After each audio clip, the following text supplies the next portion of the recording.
ನನ್ನ ಹೆಸರು ಡಾಕ್ಟರ್ ಸಾಹೇಬಣ್ಣ ಮುರುಗೋಳ್ ಅಂತೇಳಿ ಸುರಪುರದ ಶ್ರೀ ಪ್ರಭು ಮಹಾವಿದ್ಯಾಲಯದಲ್ಲಿ ಸಹಾಯಕ ಪ್ರಾಧ್ಯಾಪಕನಾಗಿ ನಾನು ಕೆಲಸ ಮಾಡ್ತಾ ಇದ್ದೇನೆ. ಇವತ್ತು ಇಂದು ಕನ್ನಡ ಭವನದಲ್ಲಿ ನಡೀತಾ ಇರುವಂಥ ಈ ಕಾರ್ಯಕ್ರಮ ಅತ್ಯಂತ ಮೌಲಿಕವಾದದ್ದು.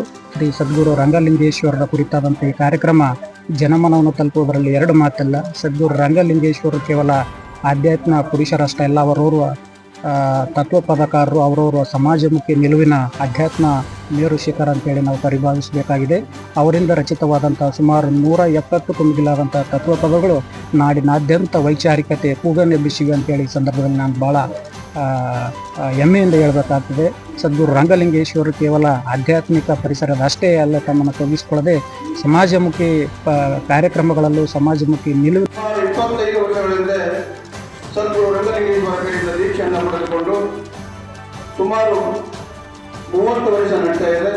ನಾನು ಈ ಒಂದು ಕಾರ್ಯಕ್ರಮವನ್ನು ಗುರುವಿನ ಸವಿನೆನಪಿಗಾಗಿ ಹಿಂದೆ 2015ರಲ್ಲಿ ಸಿದ್ಧಲಿಂಗಣ್ಣ ಆನೆಗೊಂಡು ಇವತ್ತು ನಾನು ಸಾಧು ಸಂತರ ಸಮಾವೇಶ ಅಂತೇಳಿ ಗುರುಗಳ ಹೆಸರಿನಲ್ಲಿ ಇದೇ ಶಾಪುರದಲ್ಲಿ ಸುಮಾರು 101 ಮಂದಿಗೆ ಕಾಯುವ ತಿಳುವಳಿಕೆ ಮಾಡೋದ್ರ ಜೊತೆಗೆ ತಮ್ಮೆಲ್ಲ